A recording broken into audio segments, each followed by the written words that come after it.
Yo les refs, c'est Neyaz, on se retrouve aujourd'hui pour un tuto sur Alter, la meilleure légende du moment. Alors je vous le dis tout de suite, je pense qu'elle va se faire nerf dans le futur, mais vous allez voir, il y a pas mal de tips à connaître et surtout au niveau de ces ultimates qui peuvent vous sauver tellement de fois. Donc même si elle se fait nerf à l'avenir et que tu regardes cette vidéo un petit peu plus tard, je pense que pas mal de tips seront quand même à jour. Avant de commencer tout ça, on va commencer par une rapide description du personnage. On va commencer par sa capacité passive cadeau de la faille. Interagissez à distance avec une caisse de frag pour obtenir un objet.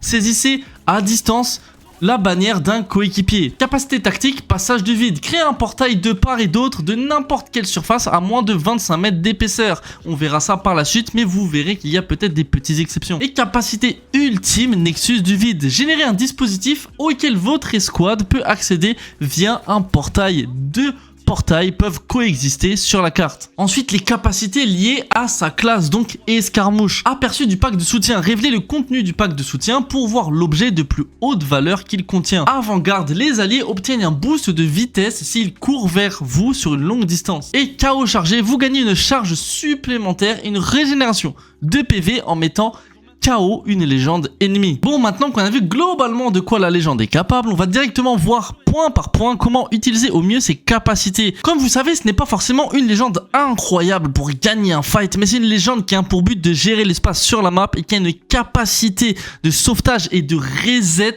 complètement abusé et on n'a jamais vu ça dans Apex Legends. Pour commencer, concernant son passif, en vrai pas de technique particulière, cependant 2-3 petits tips qui peuvent toujours être utiles. Premier tips, faites en sorte de ne pas forcément être le premier dans les fights. Pourquoi? Parce que si un de vos coéquipiers tombe en combat et se fait finir instantanément, vous pouvez très facilement prendre sa bannière à longue distance. Et petit tip supplémentaire, mais n'oubliez pas de regarder s'il y a des box à proximité, peut-être qu'il y a des mobile respawn dedans. Ça peut vous éviter de faire beaucoup de chemin si vous en trouvez une. Pour le deuxième tips, alors là faut y penser, mais c'est si par exemple vous êtes en fin de game ou en situation compliquée, en manque de stuff, etc. Et en vrai votre équipe doit compter sur vous. Comment? Eh bien écoutez, je vais vous expliquer. Si un de vos coéquipiers par exemple doit aller loot et qu'il n'a plus de batterie par exemple, et que vous avez plein de box à proximité mais que c'est un peu risqué d'aller les looter, pas de panique, vous avez Alter. Pensez à regarder le contenu des box, par exemple sur une équipe morte à droite, et si vous voyez qu'il n'y a rien, et bien vous regardez sur une équipe morte à gauche, et si vous voyez qu'il y a des batteries, etc., vous le dites ensuite à votre coéquipier. Qu'est-ce que ça change? Eh bien ça change peut-être d'éviter de prendre des risques inutiles, parce que parfois aller looter en fin de zone quand on a une cover, etc., parfois tout n'est pas forcément sous cover, et bien ça peut être très compliqué. Du coup avec Alter entre guillemets, si vous prenez le temps d'avoir ces informations là, peut-être même pour des munitions, etc., ça peut dans certains cas être même game changer, pour être honnête, surtout voilà, peut-être à haut niveau ou alors dans des fins de game vraiment compliquées. Avant de continuer, je fais du coaching sur Apex Legends. Si tu es intéressé, tu peux m'envoyer un DM sur Instagram. Je t'explique tout concernant les démarches, les tarifs, etc. Concernant l'actif, alors pour être honnête, il y a 1001 façons de l'utiliser. Il n'y a pas de stratégie magique concernant l'actif, mais il y a 2-3 trucs à savoir qui peuvent vous servir. Premier tips, mais vous êtes sans doute au courant qu'on ne peut pas traverser les gros murs avec son actif, mais détrompez-vous, il y en a que vous pouvez traverser. Et il y en a aussi où c'est un petit peu bugué, c'est-à-dire que vous n'êtes pas censé pouvoir les traverser, mais sur certains angles, etc., vous pouvez. Et franchement, ça peut servir. Alors, dans de rares cas, mais ça peut quand même servir. Donc là, je vous conseille juste de tester sur des murs, etc., sur les maps, et peut-être parfois que vous trouverez des petits trucs intéressants. Deuxième tip, alors là, il est un petit peu plus fun et assez rare à faire, mais c'est toujours sympa de le mentionner, mais vous pouvez capturer des ennemis à travers les murs. Alors, libre à vous de tenter comme vous le souhaitez, cependant ça va quand même être beaucoup plus efficace en fin de zone lorsque les équipes sont bien regroupées et certaines sont dans des situations délicates, pensez-y. Il y a également des situations qui se répètent dans certaines maps, de type les ennemis vont à un certain endroit, etc. Donc si vous avez par exemple une hache dans votre équipe, vous pouvez peut-être le stock avec la hache et le capturer comme le clip que je vous montre tout de suite. Avant de vous montrer la dernière chose concernant l'actif, on va juste mettre le point sur les perks et les armes à prendre. Alors en soi, elles sont assez libres, mais personnellement, je prends la première perks de soutien qu'on utilise simplement pour réanimer les coéquipiers plus vite lorsque vous rebaquez avec l'ultimate, mais en compétition, peut-être que le choix de gauche peut être plus intéressant. Et pour la seconde perks, personnellement, je prends également celle de droite, car elle m'a sauvé dans beaucoup de situations. Je vous montre par exemple un petit clip de pourquoi la perce de droite m'a sauvé, parce que c'est vrai que vous avez quand même un petit speed boost et dans beaucoup de situations c'est pas négligeable. Concernant les armes, je vous conseille de jouer méta, hein, c'est-à-dire PEVA 20 Akimbo, et après vous pouvez choisir selon votre style de jeu, mais plutôt une arme mid long range du style Nemesis ou peut-être même Sentinelle si vous êtes à l'aise. Je vous montre un petit clip en plus de quelques moves à faire que vous pouvez faire avec le TP et on va ensuite passer à la partie la plus intéressante, mais à l'ultimate. Du coup on se retrouve avec le dernier tips du coup pour le Q alter et du coup comment l'utiliser parfois pour gagner des fights. Alors ça va être de prendre des initiations personnelles quand on a les informations. Alors là c'est vraiment un exemple, mais il peut vraiment s'appliquer dans peut-être plein de situations qui vont être assez similaires.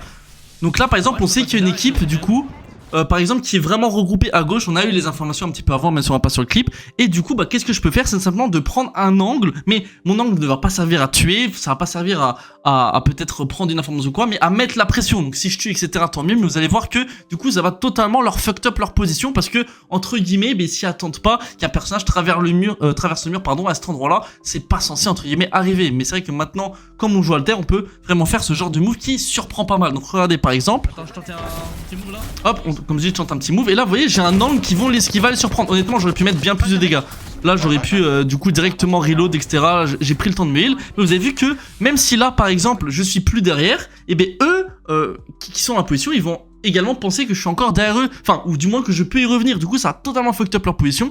Et c'est vrai qu'avec alter, quand vous êtes par exemple dans des situations un petit peu similaires, ça arrive de temps en temps, vous pouvez, lorsque vous avez des informations, faire des moves comme ça pour juste un petit peu casser les angles et vraiment casser leur défense. Et là vous allez voir que du coup mes coéquipiers vont avoir un petit peu plus d'espace et du coup vont avoir voilà des meilleures occasions de prendre des pics et après se déroule la suite de la game. Donc voilà, quand vous avez les informations etc, vous pouvez parfois faire des moves comme ça qui cassent totalement les angles et les positions de vos adversaires. On va directement passer au type de TP maintenant. Vous inquiétez pas, il va y avoir plein de clips qui vont du coup tout simplement bien imager ce que je vais dire. Cependant j'ai un peu besoin de paint pour vous montrer un petit peu la théorie et pour vraiment entre guillemets parfaire mon explication. Au passage, petite chose en plus, mais si vous savez pourquoi mon paint il est quadrillé, ben j'aimerais bien savoir si j'aimerais bien qu'il soit tout blanc et je sais pas pourquoi il est quadrillé. Du coup dites-le moi en commentaire si vous le savez. Mais bref, on va directement passer aux choses sérieuses.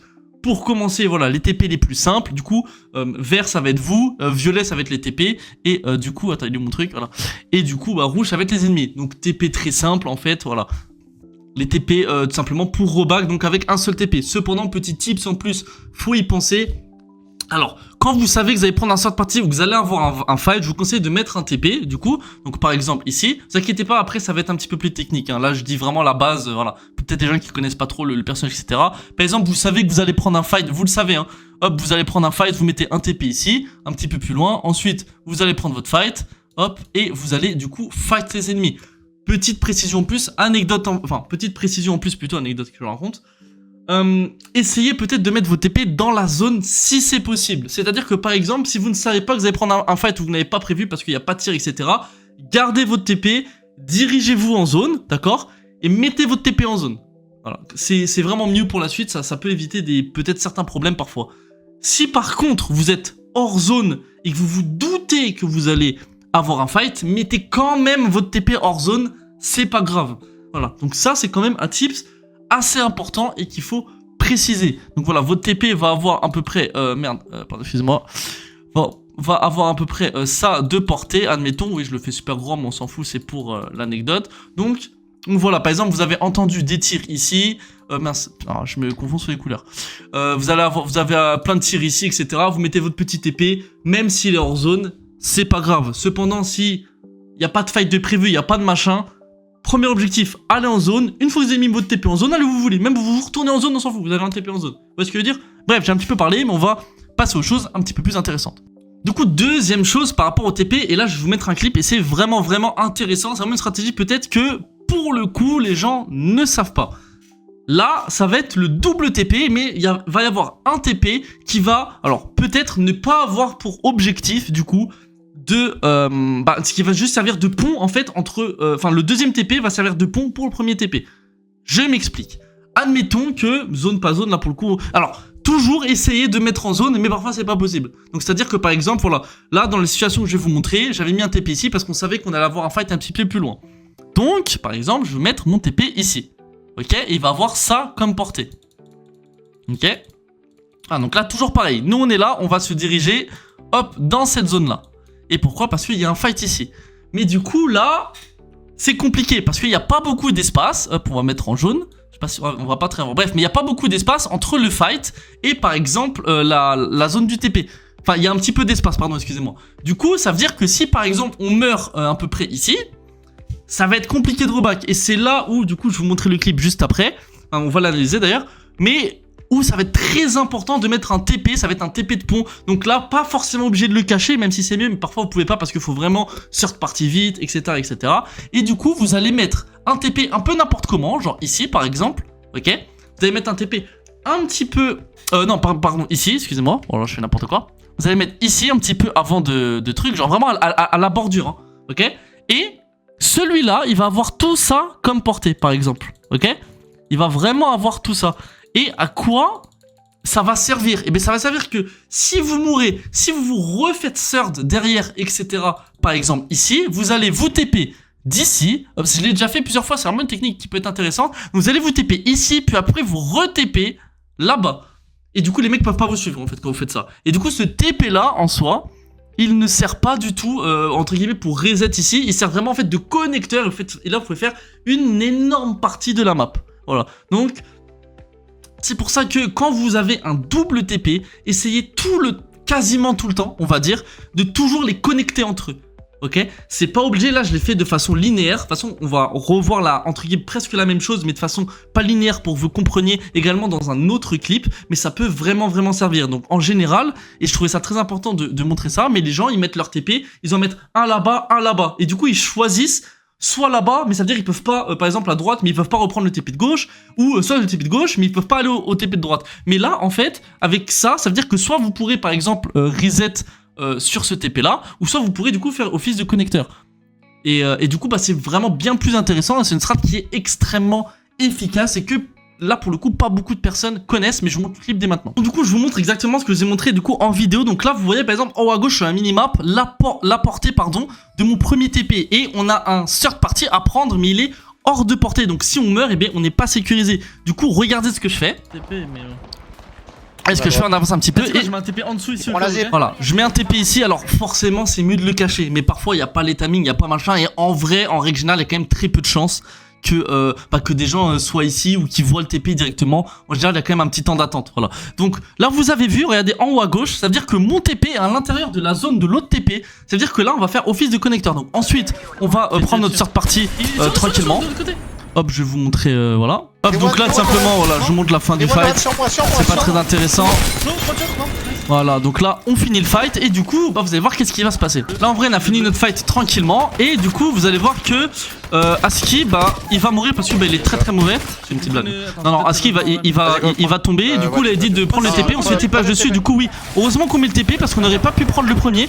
On met le TP. Là, vous allez voir un petit fail un petit peu marrant. Genre, je vais prendre le TP, mais ça le reste. Bref, on s'en fout un peu. Donc, vous allez voir que du coup, là, ça fait connecteur et du coup, on reprend l'autre TP. Excusez-moi pour le faux en même temps.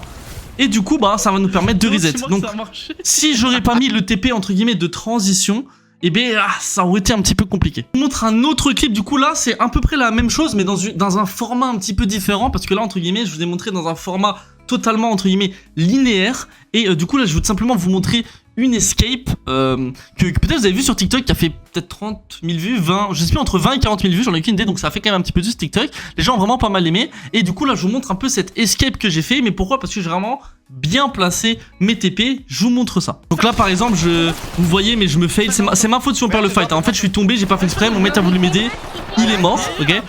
Et bah c'est ma faute, mais bon c'est pas le sujet, hein. C'est pas le sujet, bref. Là vous avez vu que j'ai 2 TP au préalable et que je vais même en avoir un troisième. Là vous avez vu que j'ai pris la bannière. Oh là j'ai pris la bannière comme ça parce que j'ai pu. Réflexe aussi à avoir, hein, toujours penser, parce que même moi parfois j'ai pas le réflexe, alors que là je joue alter un petit peu. Là je fais un petit peu n'importe quoi, j'ai baissé un petit peu le son. Et vous allez voir que je vais voir s'il me chase ou pas en fait. Là j'ai pas vraiment l'information. Du coup je reprends un autre TP que j'ai pris au préalable. Je reprends le TP. Là je maîtrisais pas encore alter vraiment, donc là j'aurais pu Q et passer à travers les murs, mais c'était vraiment mes débuts avec alter, hein, donc j'avais pas vraiment encore tous les réflexes, mais j'avais compris déjà un petit peu comment bien utiliser ces TP. La tête par exemple j'aurais pu Q avant, etc. Bref, regardez là ce que je vais faire. Et bien en fait je vais encore placer un TP. Vous avez vu là un petit peu entre guillemets caché. Et en fait, c'est toujours dans la range. C'est ça que je veux dire. En fait, si vous placez vos TP à chaque fois dans la range de votre autre TP, c'est, vous allez voir en fait que c'est très dur de chase. C'est très dur de chase. Donc là, vous avez vu, j'avais remis un TP. Du coup, ils savent pas où est mon nouveau TP. Je reprends du coup le premier TP que j'ai truc. Là, je fais un petit bruit parce que je suis un peu teubé. Je reprends encore un petit peu le TP.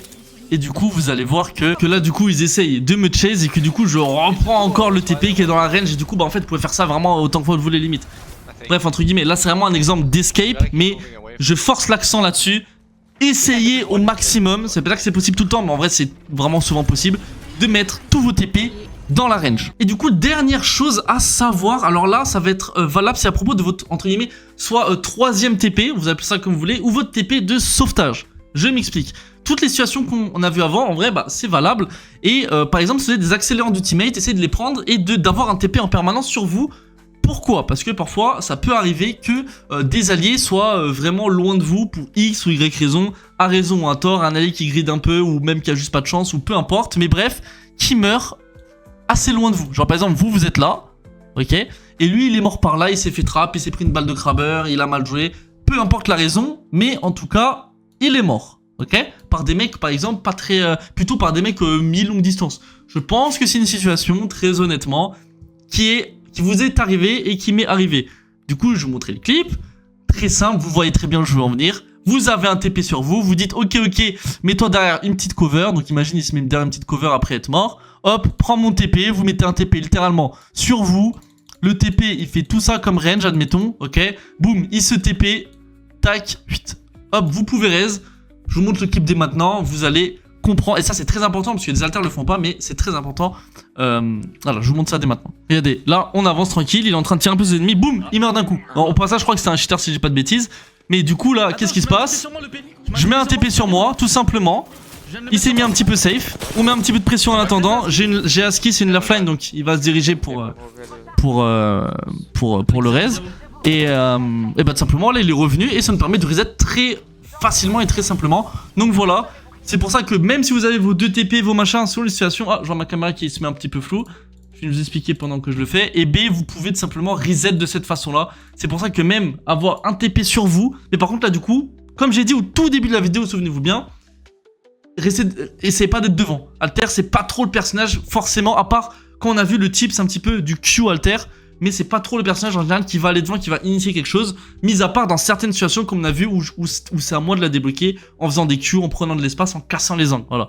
Mais sinon en général restez un petit peu dans les endroits peut-être un peu plus safe, un peu éloignés. Je parle pas en fight, mais je parle un petit peu hors fight, peut-être pas trop stack entre guillemets, enfin ça prend des pincettes à ce que je dis, mais bref vous pouvez assez souvent sauver vos coéquipiers comme ça, surtout si vous faites de la solo queue par exemple, même si vous me connaissez, je déconseille de la solo queue, etc. Mais si vous faites de la solo queue, c'est vraiment pas mal. Pour résumer, Alter est une légende axée sur la mobilité capable de reset son équipe grâce à ses portails.